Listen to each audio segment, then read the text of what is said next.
بسم اللہ الرحمن الرحیم۔ فقط ذکر ہے کہ مامون الرشید کا دربار سجا ہوا تھا اور ہمارے 8ویں امام امام علی رضا علیہ السلام اس دربار میں موجود تھے۔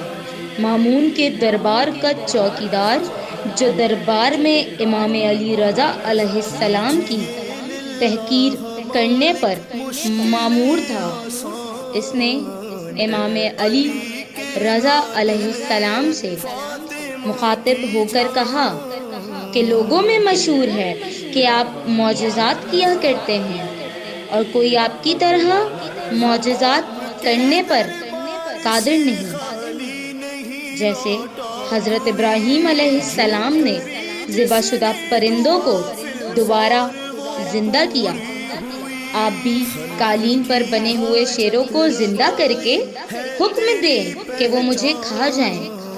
8ویں امام امام علی رضا علیہ السلام نے شیروں کو آواز دی اور کہا کہ وہ اس شخص کو پکڑ کر اپنی خوراک بنا لے۔ امام کا حکم دینا تھا کہ اس قالین پر بنے دونوں شیر اچانک برآمد ہوئے اور اس شخص کو پکڑ کر ٹکڑے ٹکڑے کر دیا۔ وہاں موجود تمام لوگ حیرت سے یہ معجزہ دیکھ رہے تھے۔ اس کے بعد دونوں شیر سر جھکا کر امام علی رضا علیہ السلام کی خدمت میں کھڑے ہوئے اور کہا، اے حجت خدا، کیا آپ یہ حکم دیتے ہیں کہ مامون کو بھی اس کے انجام تک پہنچائیں؟ یہ گفتگو سن کر مامون تو خوف سے بے ہوش ہو گیا۔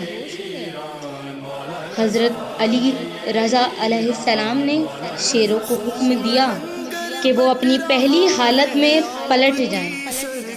ناظرین کرام، یہ ہمارے ائمہ کرام کا ہی معجزہ ہو سکتا ہے کہ وہ کسی بھی بے جان سے باذن خدا کسی بھی قسم کا کام لے سکتے ہیں اور ظالموں کو باذن پروردگار نشانۂ عبرت بنا سکتے ہیں۔ مزید واقعات، معجزات اور معلوماتی ویڈیوز کے لیے حیدریہ ملٹی میڈیا کے آفیشیل یوٹیوب چینل کو سبسکرائب کریں اور نئی معلوماتی ویڈیوز کے لیے نوٹیفیکیشن آن کریں۔ جزاک اللہ۔